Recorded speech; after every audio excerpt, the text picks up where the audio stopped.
जो बहुत ज्यादा आ गया है, बहुत तकलीफ आ गई है, तो लाल चंदन को घिसकर उस लाल चंदन का लेपन भगवान शंकर पर कर कर फिर पानी चढ़ाओ। अगर कोई संकट भारी है और निकट रहा,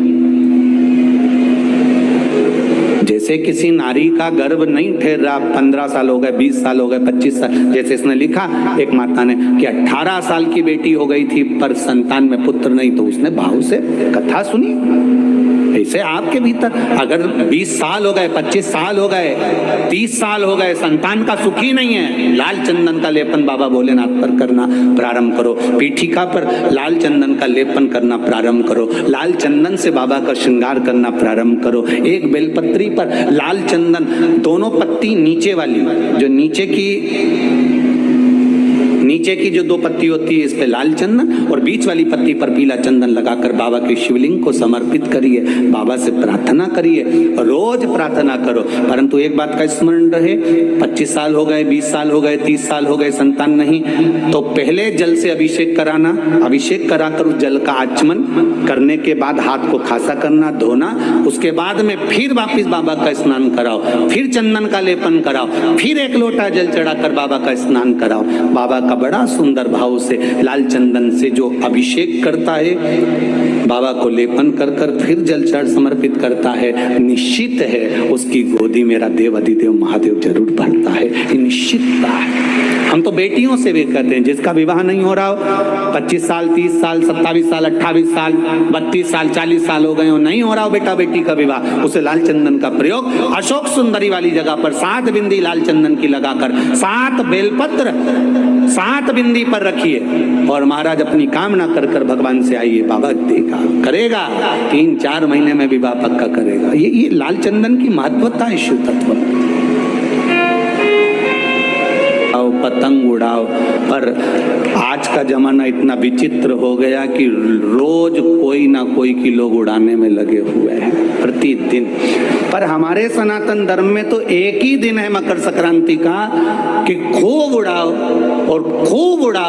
और उड़ाने के साथ में काटो भी, मना नहीं है, पर रोज नहीं उड़ाना, रोज नहीं काटना। कोई अच्छा काम कर रहा है उसके लिए अपशब्द नहीं कहना, उसको आगे बढ़ाने का प्रयास करना है।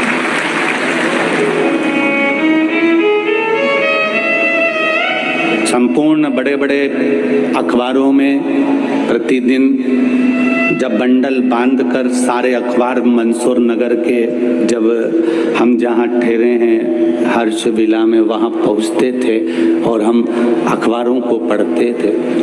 आदत है हमारी पढ़ने की।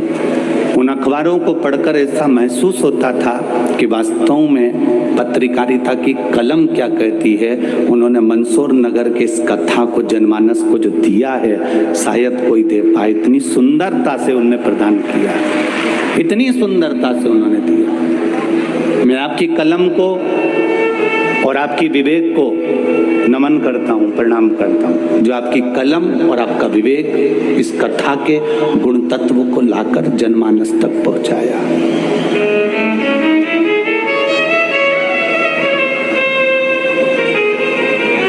2 बजे कथा चालू होती, 5 बजे विराम होती। कितने घंटे? जम के बोलिए, 3 घंटा। उससे पहले आप सुबेरे से जगह संभाल कर बैठ जाते। क्या इतने लोगों को वॉशरूम नहीं जाना रहता है? क्या इतने लोगों को भूख नहीं लगती है?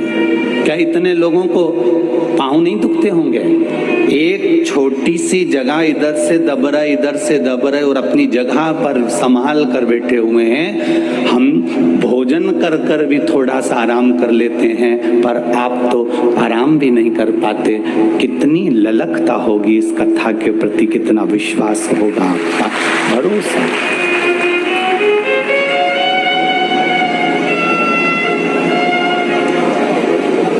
कोई आया बाद में, आराम से टाइम पर आ रहा है, टाइम पर आकर बैठ गया, उसके आगे बैठ गया तो उसका मन दुखता है, मैं बहुत देर से बैठी थी जी, बहुत विश्वास लेकर बैठी थी, मेरा महादेव मुझे सवेरे 8 बजे से बिठा कर रखा था, 2 बजे का इंतजार था और 2 बजे तुम आए और अपना अपना जगह संभाल कर बैठ गए। हम उतनी देर से बिना खाए प्यासे खाएंगे, जगह चली जाएगी, पानी के लिए जाऊंगी, जगह चली जाएगी। कितना विश्वास, कितना भरोसा लेकर बैठे थे, कितना भरोसा।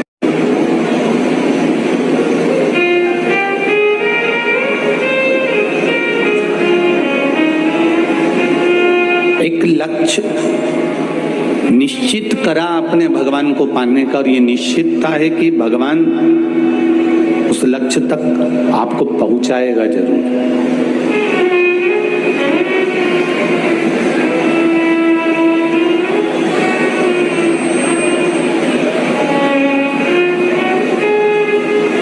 उस लक्ष्य तक परमात्मा आपको लेकर जरूर जाएगा। और यही गंभीरता है। समुद्र का जल,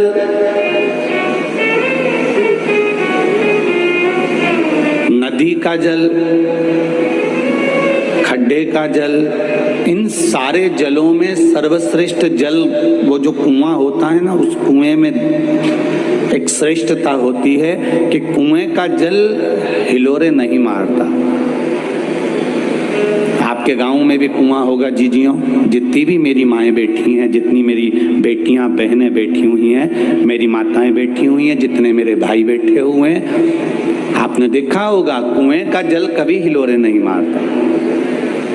हिलोरे मारता है समुद्र का जल, हिलोरे मारती है नदियां, हिलोरे मारता है तालाब, हिलोरे मारते हैं जो तालाब होते हैं, खड्डे होते हैं, और जिसमें समुद्र और नदी, झरने, ये सब हिलोरे मारते हैं और खूब उछलते हैं, खूब हिलोरे मारते हैं। पर कुएं का जल कभी हिलोरे नहीं मारता, चाहे कुछ भी हो जाए, क्योंकि कुएं के जल में एक बात होती है, कुएं को खोदने से पहले नीचे इतनी चोट दी जाती है, इतनी चोट दी जाती है, इतने बम ब्लास्ट अंदर करे जाते हैं, इतनी ब्लास्टिंग करी जाती है और इतने पत्थरों को फोड़ा जाता है, नीचे इतना उसको उखाड़ा जाता है, नीचे इतनी चोट दी जाती है कि कुआं अंदर से इतना चोट खाया हुआ होता है कि कुआं फिर वो हिलोरे मारना भूल जाता है, क्योंकि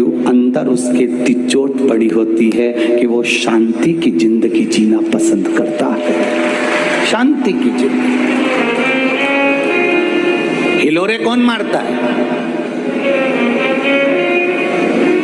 एकदम जिसके पास में वैभव आ गया, एकदम जिसके पास में धन आ गया, एकदम जिसके पास में सत्ता आ गई और एकदम धन वैभव सत्ता आई, उसने गिनना बंद कर दिया किसी को। थोड़ी सी कुर्सी मिली, थोड़ी सी सत्ता मिली, उसने छोटे मोटे को गिनना बंद कर दिया। कौन? हम नहीं जानते। किसको? हम नहीं पहचानते।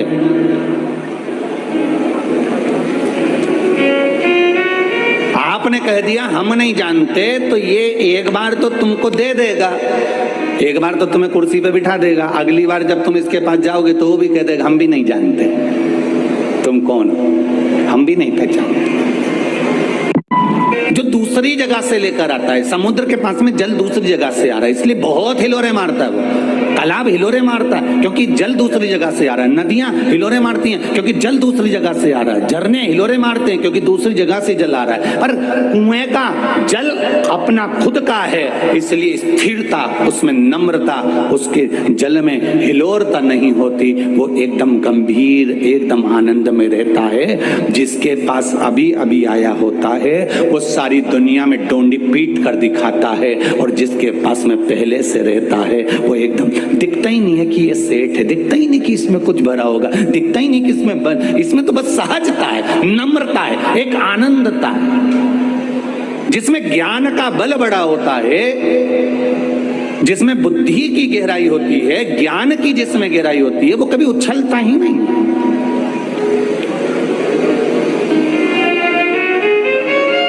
ज्ञान की गहराई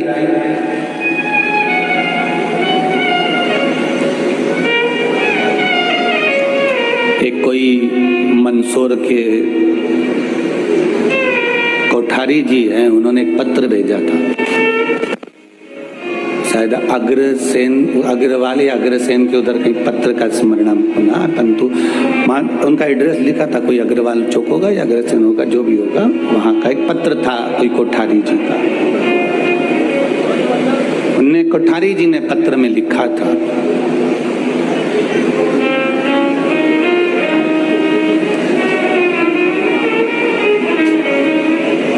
कोठारी जी के शब्द कितने सुंदर थे कि महाराज,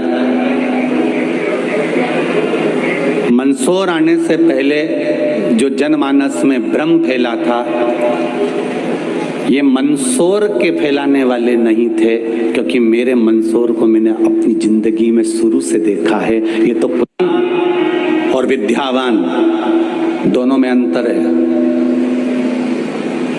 रावण के आगे लिखा रहता था विद्वान, और हनुमान जी के आगे लिखा रहता था विद्यावान गुणी अति चातुर।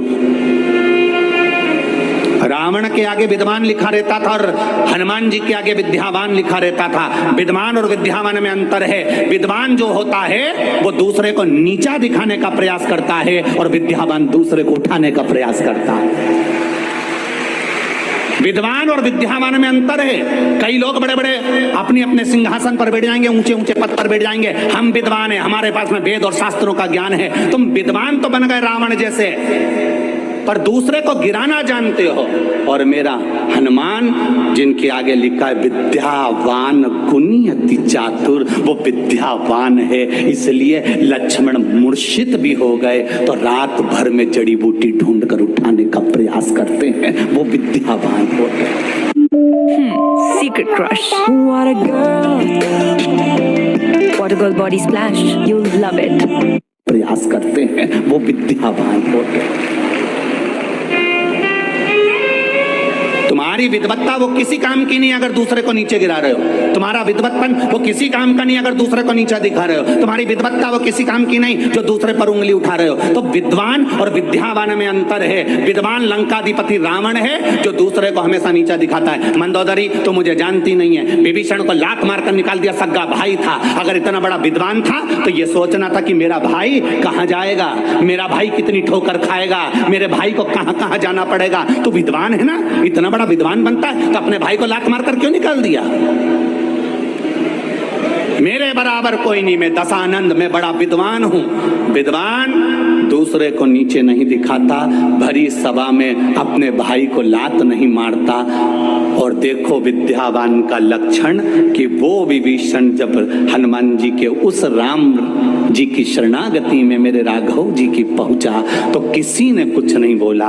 हनुमान जी ने कहा, क्योंकि विद्यावान थे तो उन्होंने कहा नहीं सरकार, इनको रख लीजिए क्योंकि ये विभीषण है, इनके दरवाजे पर तुलसी का क्यारा है, इसको आप अपनी सेना में रख लीजिए। ये विद्यावान गुणी अति चातुर।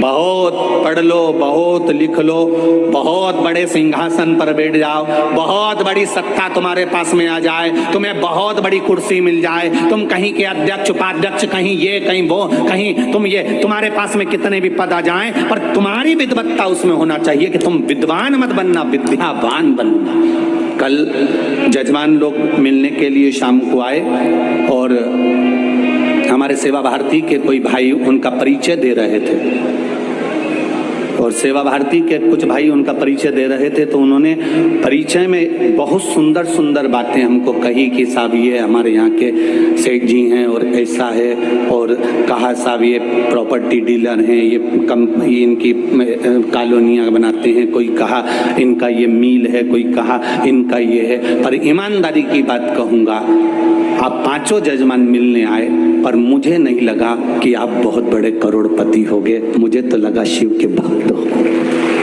मुझे तो केवल आपकी सरलता दिखी, आपकी सहजता दिखी, आपकी नम्रता दिखी, और आपकी नम्रता में मालूम पड़ जाता है कि इनमें विद्यावान है कि विद्वान है।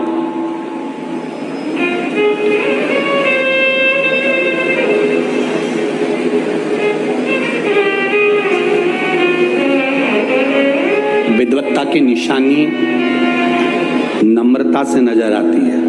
अभी ये कथा के पहले सांसद आदरणीय केपी यादव जी की कथा थी अशोकनगर में।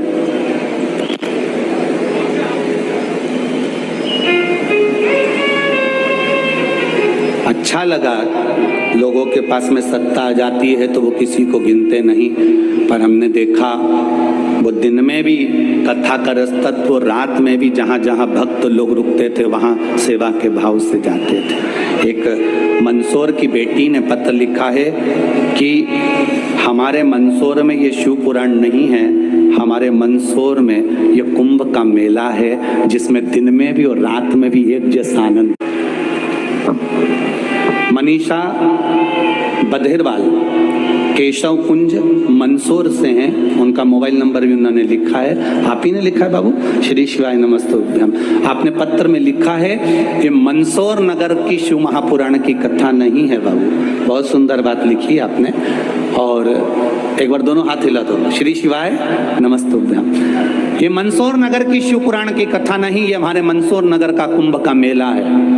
जितना दिन में आनंद आता है इस मंदसौर नगर के इस कथा के पंडाल में, रात में उससे ज्यादा आनंद आता है। लोग भजन करते हुए दिखते हैं चारों तरफ। उसमें लिखा आपने एक लाइन बड़ी सुंदर कि हमारा मन ही नहीं कर रहा कि ये कथा विराम हो और हम अपने घर जाएं, हम तो दिन और रात इस कथा का रसतत्व ग्रहण करते रहें। ये लक्ष्य है। बैठो बेटा। श्री शिवाय नमस्तुभ्यम। ये लक्ष्यता है हमारी, ये आनंदता है हमारी।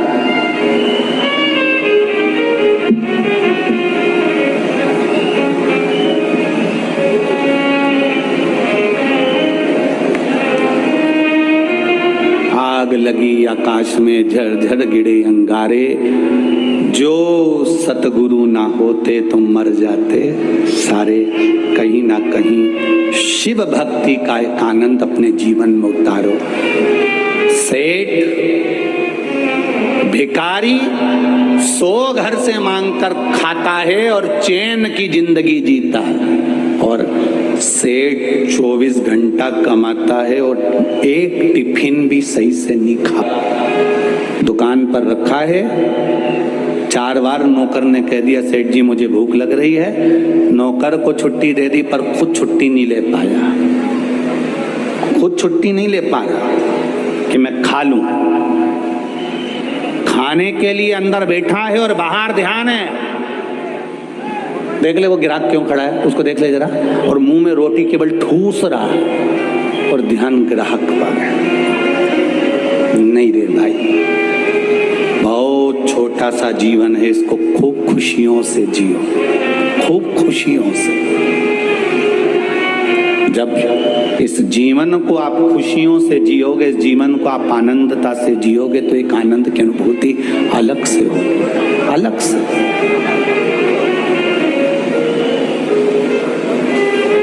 कमाओ, खूब कमाओ। मेरा भोलेनाथ, जितना आपने इस कथा में अगर लगाया हो या कहीं समर्पित किया हो या सेवा भारती के प्रकल्प में कहीं साथ दिया हो, तो मेरा महादेव आपको खूब दे, मना नहीं है। कमाओ, खूब कमाओ, तुम्हारे शरीर की कैपेसिटी से ज्यादा कमाओ, पर एक बात अपने दिमाग में बिठा कर रखना कि कमाई के साथ में थोड़ा अपने शरीर पर भी खर्च करो और अपने जीवन को खुशियों के साथ में जियो, खुशियों के साथ। इस जीवन को थोड़ा सा अच्छा जीने का प्रयास करिए।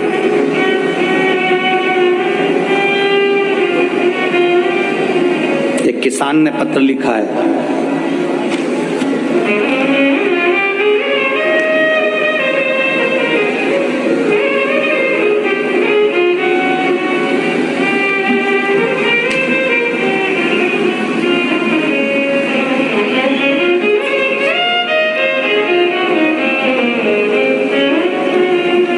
धर्मेंद्र राजेश्वर, चंदवासा गांव, तहसील शामगढ़, जिला मंदसौर से आया हूँ। सत्येंद्र नागर मेरा नाम। गुरुजी मैं एक किसान हूँ। कहीं बैठे हैं सत्येंद्र जी? जहाँ कहीं बैठे हो तो हाथ हिलाइएगा। अच्छा आप ही हैं, दोनों हाथ हिला दो। अच्छा दोनों आए हो क्या, पति पत्नी? ठीक है। श्री शिवाय नमस्तुभ्यम, हाथ हिला दीजिए एक बार। श्री शिवाय नमस्तुभ्यम। मैं सत्येंद्र नागर हूँ, एक किसान हूँ। मेरा बचपन से लेकर अभी तक का जीवन किसानी में बीता है गुरुजी। 2 बीघा खेत है मेरे, उसमें गेहूं की फसल बोई थी। उसके ऊपर बिजली के तार जा रहे थे गुरुजी। मैं रोजाना उनकी निगरानी करता था। पर जब आपकी शिव महापुराण की कथा रतलाम में चल रही थी, तब मैं घर पर बैठकर कथा सुन रहा था और खेतों में नहीं पहुंच पाया। तभी वो तारों से खेत में आग लग गई गुरुदेव। और आग लगी, किसी ने आकर कहा कि तुम्हारे खेत में आग लग गई है बिजली के तारों से। मैं भागा गुरुदेव। खेतों पर जब मैं गया, पूरे गांव के लोग मेरे साथ दौड़कर जब मेरे खेत पर पहुंचे, तो हम क्या देख रहे थे कि हम तो यहाँ शंकर की कथा सुन रहे थे, वहां पर एक काले रंग का व्यक्ति पूरी आग को बुझा रहा था। एक काले रंग का आदमी पूरी आग को बुझा रहा था। और एक भी गांव वाले ने और एक भी हम लोगों ने एक बाल्टी पानी नहीं डाला, और उस काले रंग के आदमी ने पूरी आग को बुझा दिया। उसके बाद भी गुरुजी बाबा की कृपा देखिए, मेरे 2 बीघे खेत में जो गेहूं हमेशा कम आता था, उसमें 25 क्विंटल गेहूं बाबा ने मुझे दिया। शिव की कृपा। बैठिए महोदय। श्री शिवाय नमस्तुभ्यम। बैठिए। ये शिव है। ओ घड़ी, हम उसके भरोसे पर जी। करो काम, कर्म करना, पीछे नहीं हटना। पढ़ाई करो, डॉक्टर बनो, इंजीनियर बनो, तुम्हारी पढ़ाई पूरी करिए और बड़े दिल से करिए, पर साथ में उस पर भरोसा रखिए, उस पर भरोसा। अगर आप हमने पहले भी कथा में कहा,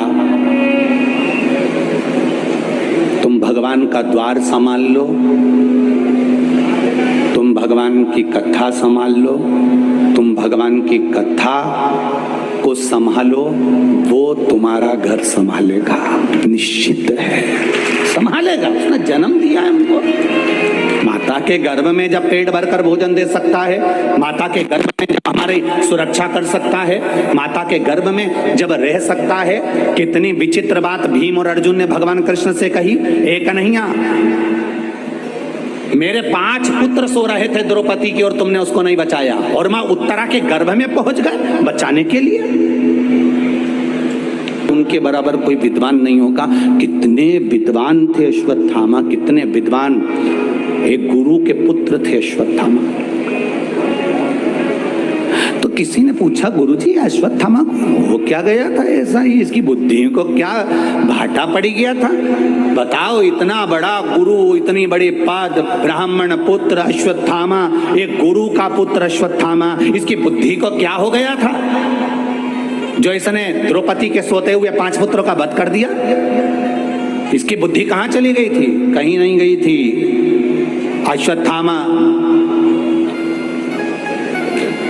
आज अपने टेंट से बाहर, युद्ध के मैदान में अपने पंडाल से बाहर,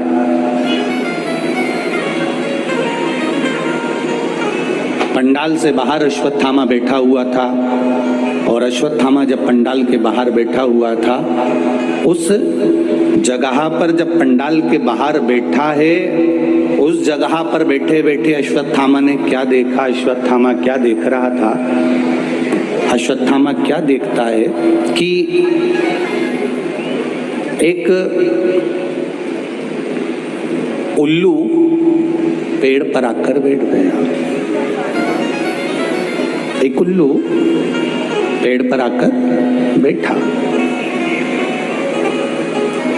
और उल्लू ने क्या करा? कौवे के जो बच्चे थे वो सो रहे थे, और रात के समय उल्लू आया और वो कौवे के बच्चों को मारना प्रारंभ कर दिया। अश्वत्थामा ने देखा कि गजब,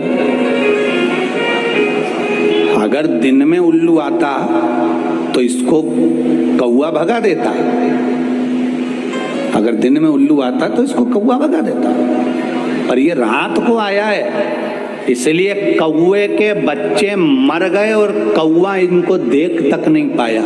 अश्वत्थामा की बुद्धि में उल्लू की बुद्धि भर आ गई और अश्वत्थामा ने ये ज्ञान उल्लू से प्राप्त कर लिया कि अब मुझे भी यही करना है। अगर पांडव दिन में नहीं मरते तो उनको रात को मारूंगा। और रात को पांडव के पुत्र सो रहे थे और अश्वत्थामा ने तलवार उठाकर उनको मारना प्रारंभ कर दिया। ये उल्लू से सीखा था अश्वत्थामा।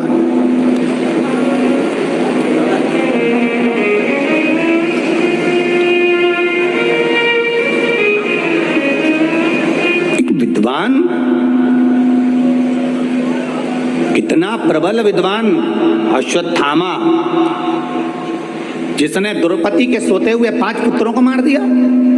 भीम और अर्जुन कह रहे हैं भगवान कृष्ण से, आपने जब उत्तरा के गर्भ में पड़े हुए बच्चे की रक्षा अंदर घूम घूम कर दी, तो फिर हमारे पुत्रों की रक्षा क्यों नहीं कर पाए? ये क्यों मर गए?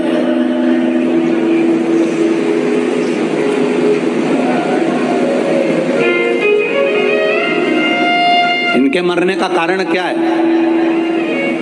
भगवान कृष्ण ने कहा, अर्जुन, भीम, मैं रोज तुमसे पूछता था, रोज प्रतिदिन तुमसे पूछता था, रोज तुमसे कहता था कि तुम मेरे पास आते हो तो अपने मन की बात कहा करो, अपने हृदय की बात कहा करो।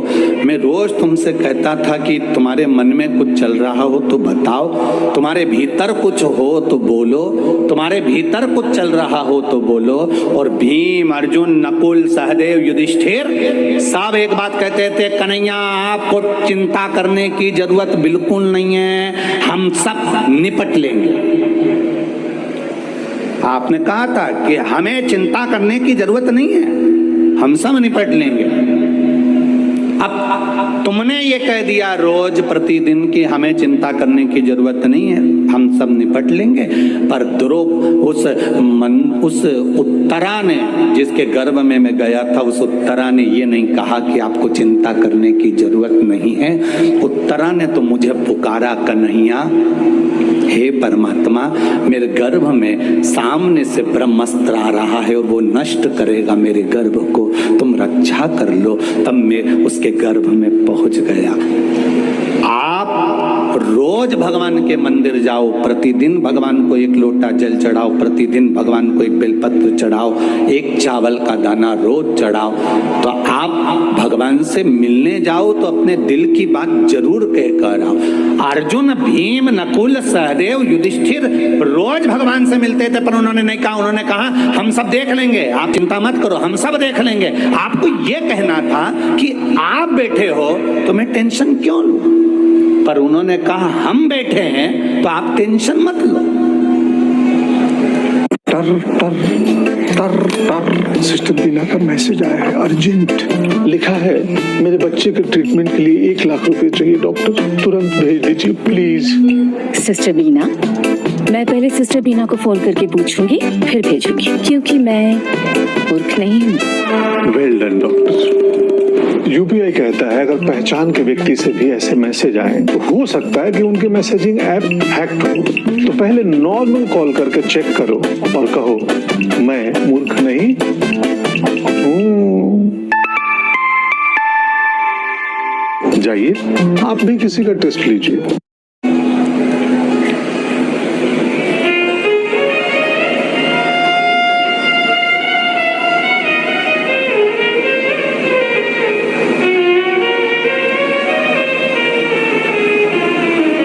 होता है सब बात बात एक ही बात, मैं बैठा हूं ना, तुम्हें टेंशन लेने की जरूरत नहीं है। मैं बैठा हूं ना, तुम्हें टेंशन लेने की जरूरत नहीं है। मैं बैठा हूं ना, तुम्हें टेंशन लेने की जरूरत नहीं है। और इतनी देर में जनरेटर बंद हो जाए तो, और उससे कहें जनरेटर बंद हो गया तो मैं क्या करूं? कहीं मैं जनरेटर के अंदर घुस जाऊं? तो तू ही तो बोल रहा था मैं बैठा हूं ना, तो टेंशन लेने की जरूरत नहीं है।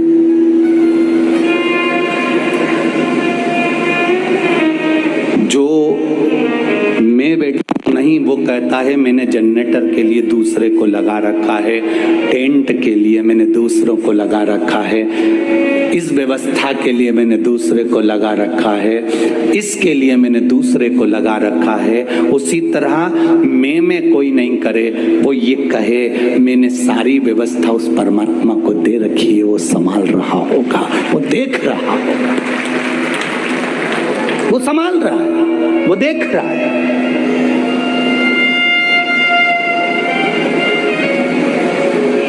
चिकित्सा विभाग की बेटियां, चिकित्सा विभाग के बेटे, चिकित्सा विभाग की बेटियां, जरा सा सफोकेशन हुआ, थोड़ी सी गर्मी पड़ गई, थोड़ा सा बारिश पड़ गई, थोड़ा सा कुछ हुआ, सूचना मिली बेटियों को कि यहाँ किसी को स्वास्थ्य गड़बड़ हुआ, तो उन्होंने तुरंत आई, देखी, तुरंत।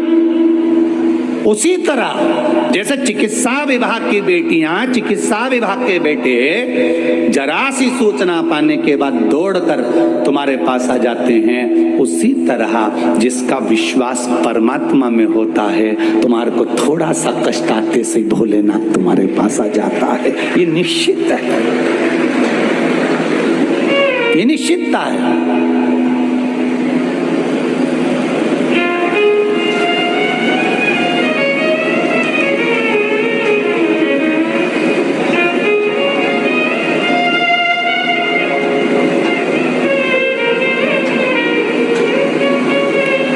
हृदय का चित्त, ये भाव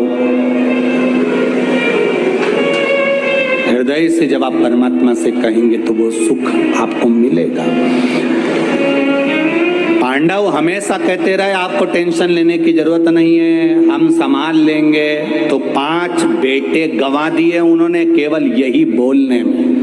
और उत्तरा के गर्भ में बच्चा था, उसने ये नहीं कहा कि मैं संभाल लूंगी, उत्तरा ने कहा मेरा बाबा द्वारकानाथ बैठा है और मुझे उम्मीद है कि वो मेरे गर्भ को संभाल लेगा। तो वो गर्भ के अंदर ही प्रवेश कर गया। जो भगवान के भरोसे जीता है, भगवान उसकी रक्षा अंदर से भी कर लेता है, उसके भरोसे पर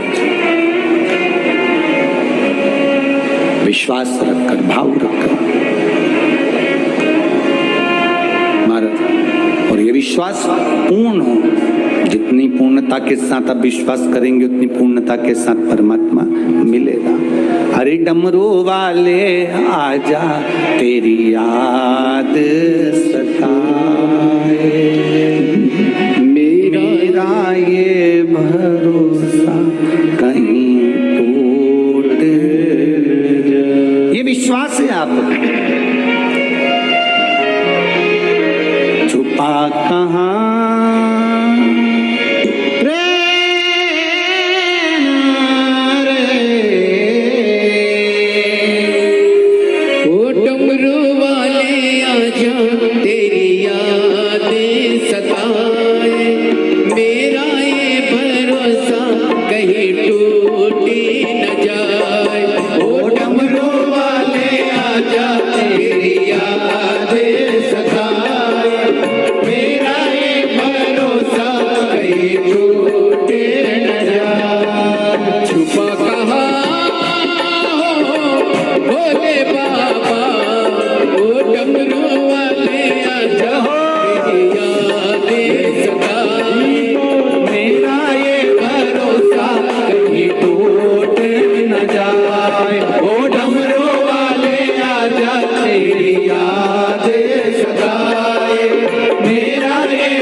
बाबा भोलेनाथ से ये विश्वास रखकर कहें और दिल से कहें, ओ डमरू वाले आजा तेरी याद सताए, मेरा ये भरोसा कहीं टूट न जाए। ओ डमरू वाले आजा तेरी याद सताए, मेरा ये भरोसा कहीं टूट न जाए।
के मूल मंत्र का स्मरण करेंगे।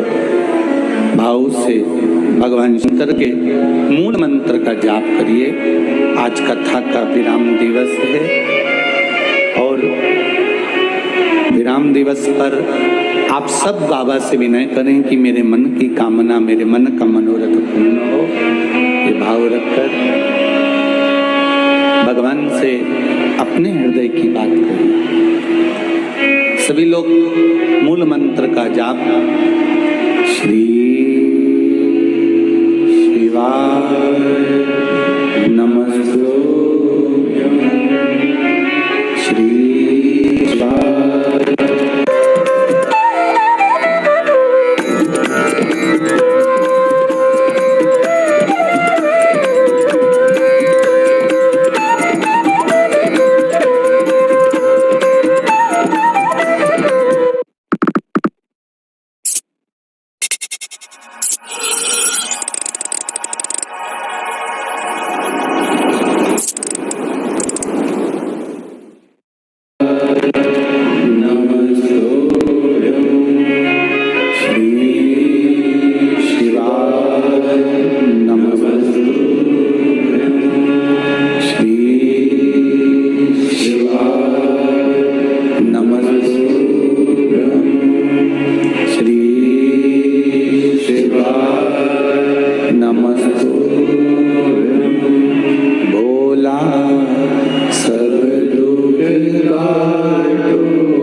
शिव कथा कर रही है, भगवान की उदारता कर रही है।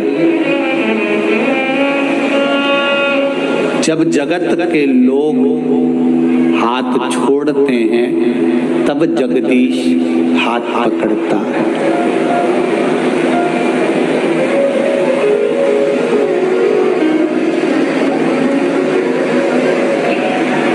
पांडवों ने कहा कि ये 5 पुत्र हमारे और ये मर गए और उत्तरा का गर्भ बच गया, तुम्हारे कारण हुआ है। या आस्था चैनल पर कथा सुन रहे हैं या फेसबुक यूट्यूब पर कथा सुन रहे हैं, उन सब से निवेदन करूंगा प्रतिदिन भगवान के मंदिर जाया करो, 1 लोटा जल चढ़ाया करो।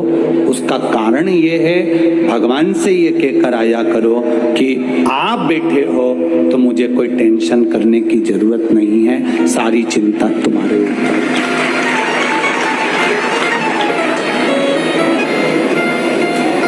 भले तुम दुकान पर बैठकर ये कहते रहो कि मैं चला रहा हूँ, घर पे बैठकर बोलते रहो कि मैं संभाल लूंगा, पर मंदिर में जाओ तब भगवान से कहकर आना कि वो तेरे पास आने का केवल एक कारण है, तुझसे कहना कि तू संभाल रहा है, मैं तो केवल निमित्त हूँ, मैं तो केवल निमित्त। कथा बाचने वाले प्रदीप मिश्रा नहीं, कथा करवाने वाली कोई समिति नहीं और कथा सुनने वाले आप नहीं। ये तो शंकर बाच रहे हैं, शंकर करवा रहे हैं और शंकर सुन रहे हैं। ये केवल उसी का है, बाकी का सब तो हमको दिख रहा है, निमित्तता, केवल निमित्त है, इसके सिवाय कुछ नहीं।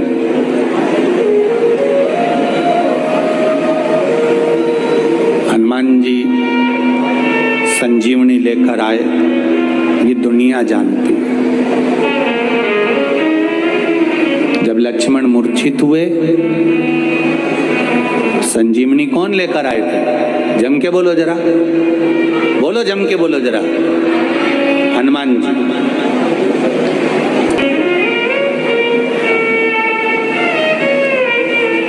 लक्ष्मण मूर्छित हुए और संजीवनी हनुमान जी लेकर आए, ये दुनिया जानती,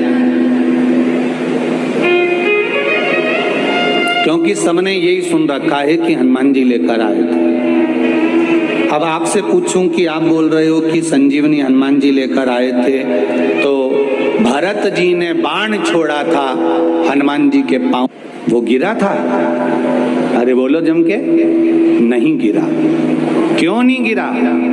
क्योंकि हनुमान जी जब संजीवनी लेकर जा रहे थे तो उन्होंने रास्ते में कह दिया था अगर मैं समय पर नहीं पहुंचा तो लक्ष्मण मर जाएगा, इसलिए हे सूर्य नारायण भगवान कृपा करना, मुझे पहले पहुंच जाने देना, अगर मैं पहुंच गया तो लक्ष्मण बच जाएगा।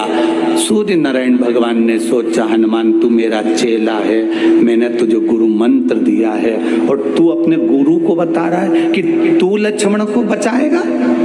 तू अभी देख 2 मिनट में लीला कि तू लक्ष्मण को कैसे बचा सकता है। और भरत जी ने बाण छोड़ा, हनुमान जी को लगा, हनुमान जी नीचे गिरे, पर्वत ऊपर टंगा रिया हवा में। तब लक्ष्मण जी की मूर्छा, हनुमान जी की जब मूर्छा छूटी, मूर्छा छूटते से हनुमान जी ने जो पर्वत देखा था, ऊपर टंगे हुए पर्वत को देखकर हनुमान जी की आंख में आंसू भर गए कि मैंने सूर्य नारायण भगवान से कहा था कि मैं समय पर पहुंच जाऊंगा तो लक्ष्मण को बचा लूंगा, पर मुझे क्या मालूम था, मैं तो निमित्त था।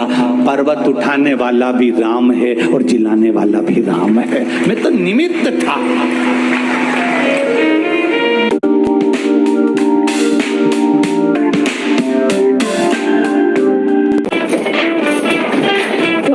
Samsung Galaxy S26 series pre-booking has started on Flipkart. और Flipkart में मिलेगा guaranteed exchange value without any complicated terms and conditions. चाहे आपका फोन किसी भी ब्रांड या कंडीशन में हो, even on new phones like iPhone 16 and Samsung Galaxy S25. तो भागना बंद करो and pre-book now on Flipkart.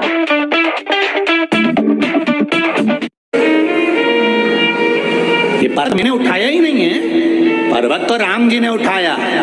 और इसके मन में थोड़ा सा रह गया, हनुमान जी के मन में थोड़ा सा भाव और रह गया, तो इतने में हनुमान जी ने भरत जी से कहा मुझे माता उर्मिला जी से मिलना है, एक बार क्या आप मुझे उर्मिला माता से मिलवा दोगे? भरत जी ने कहा तुम उर्मिला जी को पहचानते? हाँ, लक्ष्मण जी की धर्म पत्नी, तो उनसे क्यों मिलना चाहते हो? बस मुझे मिलना है, आप मुझे मिलवा दो। रात्रि के समय पर माता उर्मिला जी को बुलाया गया।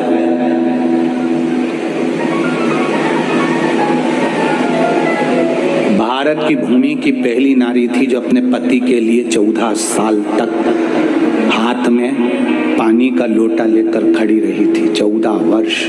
क्यों? क्योंकि लक्ष्मण जी ने उर्मिला जी से कहा था मुझे प्यास लग रही है, पानी लेकर आ जा। उर्मिला जी पानी लेकर आई और लक्ष्मण जी ने कहा उर्मिला पानी तो अब तेरे हाथ का 14 साल के बाद पीऊंगा। 14 साल तक लोटे को लेकर खड़ी रही, ना सोई ना बैठी, वो उर्मिला थी। 14 वर्ष पानी के लोटे को लेकर खड़ी रही, वो तो आज के जमाने की नी थी। अगर आज के जमाने की होती और पति कह देता पानी ला दे और ये ट्रे में पानी लेके आ जाती कि लो, और पति लैपटॉप पे काम कर रहा है या कंप्यूटर पर काम कर रहा है या लिखा पढ़ी कर रहा है, फिर बोलती ले लो,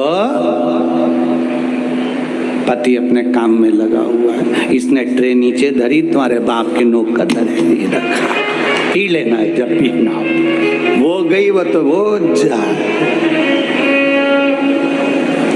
एक कप चाय बनाती है और 25 बार सुनाती है जगदम्बा। 4 घंटे से रखी है, पी लो, ठंडी हो रही है, डबल से गर्म नहीं करूंगी, पहले बोल दे रही हूँ। तो पति भी कह देता है मत कर, तेरी जीवान से इतनी गर्म हो गई, उसको वैसे ही पी जाऊंगा। और बेचारा ठंडी चाय भी पी गया, उन्हें एक बार नहीं की है, गर्म कर ला डबल से।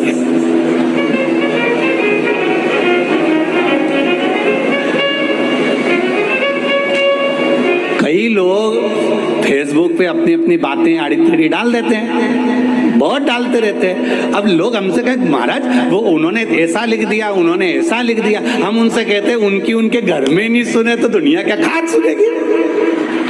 जो फेसबुक पे डाल दे, बोले तो बोले, आग लगे बस्ती में, अपन रहे हो मस्ती में। कि गुरुजी उन्होंने ऐसा लिख दिया, उन्होंने ऐसा लिखने दे।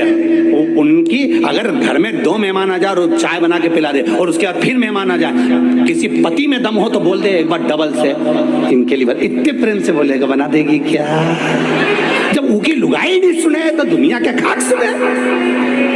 और कि इनकी बात तो सारा जमाना सुने, उनका घर का ही नहीं सुने, कि सारा जमाना सुने, कौन सुने?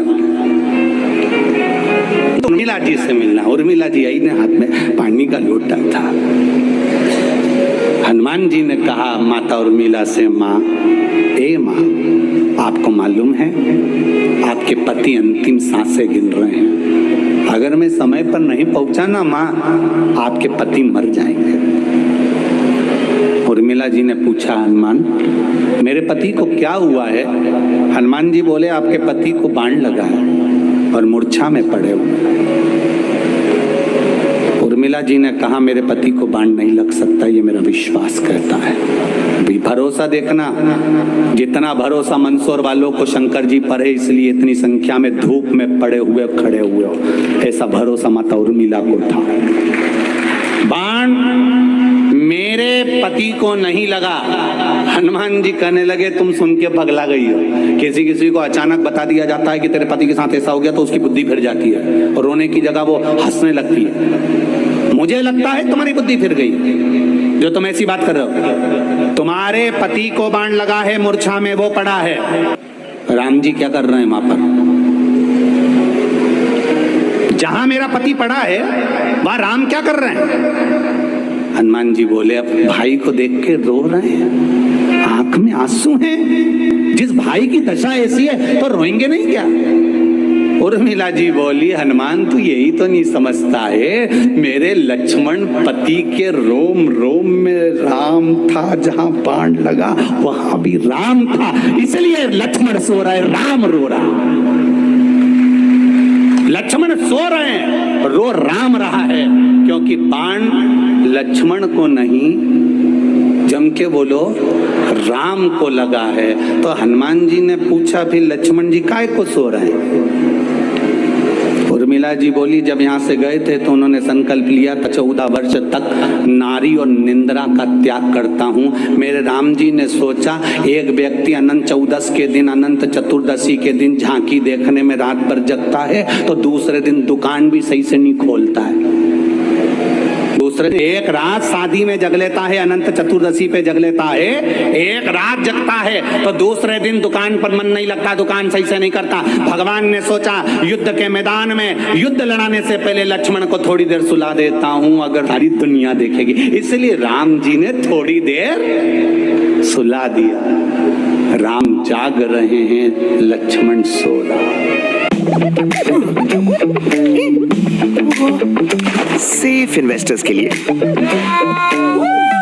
बोल्ड इन्वेस्टर्स के लिए angel one for everyone. 2.5 crore Indians की तरह आप भी शुरू कीजिए angel one for everyone. Investments in securities market are subject to market risks. Read all the related documents carefully before investing. वो तो अच्छा हुआ कि मुझे सीखो ऐप मिल गई, जहाँ पर मुझे लोन से मुक्ति के उपाय मिल गए। इंस्टॉल नाउ पे क्लिक करो और अभी सीखो ऐप डाउनलोड करो।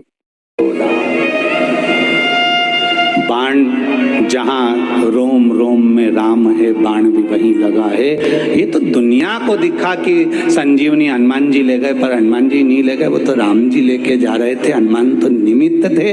बाण भी लक्ष्मण को नहीं लगा था, राम को लगा था, इसलिए राम जी रो रहे थे। कांटा तुम्हारे पांव में चुभेगा तो दर्द तुम्हें होगा। अगर भगवान शंकर के भक्त, भगवान राम के भक्त, चाहे तुलसीदास हो, कबीरदास हो, रविदास हो, संत तुकाराम, नामदेव, मियां करमान, जितने भारत की भूमि के संत हुए, रामकृष्ण परमहंस हुए, जितने भारत की भूमि के संत हुए, अगर आप भगवान के भक्त हो, आपका विश्वास अगर दृढ़ है, परमात्मा के चरणों में तुम्हारा भाव दृढ़ है, तो तुम पर दुख आया तो तुम नहीं रोगे, तुमसे ज्यादा मेरे महादेव को रोना आएगा कि मेरा भक्त रो रहा। एक भक्त को के ऊपर उंगली उठाना, एक भक्त को अपशब्द कहना, एक भक्त के लिए आड़ा टेढ़ा कहना कोई सरल नहीं है। कहने वाला कह देता है, अपशब्द कहने वाला कह देता है, उंगली उठाने वाला उंगली उठा देता है, पर बाद में भक्त को फर्क नहीं पड़ता। नामदेव तुकाराम को कोई फर्क नहीं पड़ा, फर्क पड़ा उनके भगवान को कि मेरा भक्त और उसके लिए ऐसा, तो भगवान ने तुरंत लीला रचना प्रारंभ कर दी। वो लीला रही है। जगत के लोग जब हाथ छोड़ते हैं, जगत के लोग जब साथ छोड़ते हैं, जगत के लोग जब ताना देते हैं, जगत के लोग जब गालियां देते हैं और जगत के लोग जब साथ छोड़ देते हैं, तभी जगत छोड़ता है, तब जगदीश पकड़ता है। जब तक जगत नहीं छोड़ेगा तब तक जगदीश नहीं पकड़ेगा, निश्चित है। ये गाली देने वाले थे, अपशब्द कहने वाले के, ये कहेंगे तभी तो हमारा महादेव हमारी सुनेगा। लोग तुमसे कहेंगे बताओ कितनी ढोंगी है बताओ। बसियोर वाला महाराज के कहने पे शंकर जी के मंदिर जाने लगी, एक चावल का दाना चढ़ाने लगी ने, बेलपत्री चढ़ाने लगी ने, आड़ा, और लोग बोलने वाला बोलता रहेगा। और तुम तो सिर पे पल्लू लई और पिन वाली साड़ी बढ़िया जोरदार, और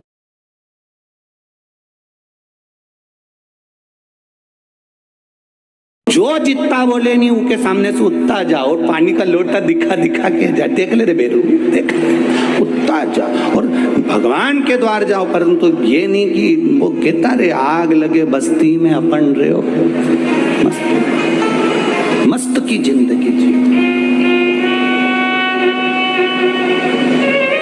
आया समय विदल और उत्पल, ये दो असुर थे, बड़े असुर, साधारण नहीं है ये भी।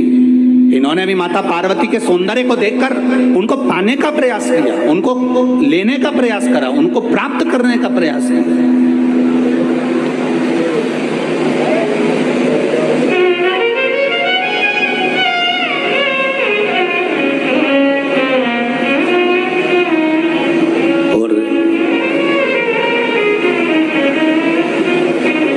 गार्डन में फूल लगा हुआ है, उसको लगे रहने दो, उसको तोड़ना नहीं है।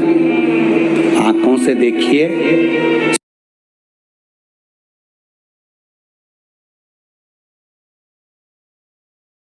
सुगंध ली, आनंद पाया, पर उसको तोड़ने का प्रयास ना करा जाए, उसको तोड़ने का प्रयास ना किया जाए। Thank you for your interest in me.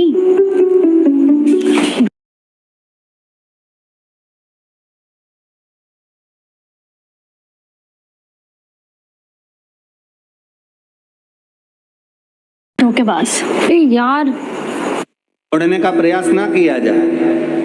भगवान ने सुंदरता दी है, सुंदर बनाया है, पर शिव पुराण कहती है आपकी दृष्टि को और मन को बिगाड़ना नहीं है, उनको देखकर।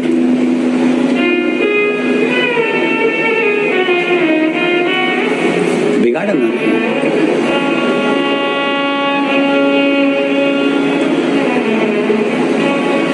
आज सबसे ज्यादा विडंबना की बात यह है कि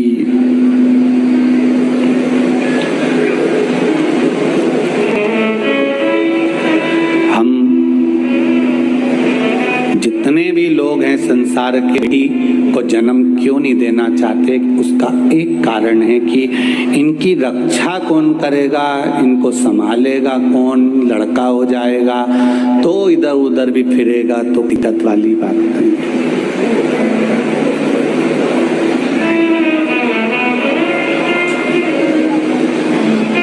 बहुत ध्यान देना, बेटे को निगाहों में रखिए और बेटी को दिल में रखिए। बेटा क्या गलत कर रहा है, अच्छा कर रहा है, आपकी निगाह में होना चाहिए, और बेटी आपके दिल के पास, हृदय के पास होना चाहिए। इसको हर जगह पर ले जाना नहीं, हर जगह पर अकेली भेजना नहीं, हर जगह पर भेजा ना जाए। उनकी मर्यादा के संबोधन इतने प्रबल होना चाहिए, इतने अच्छे। यहाँ पर ये सेवा भारती के अंतर्गत यहाँ पर बेटियां रिक्शा चला रही हैं, ऑटो चला रही हैं। बेटियां ऑटो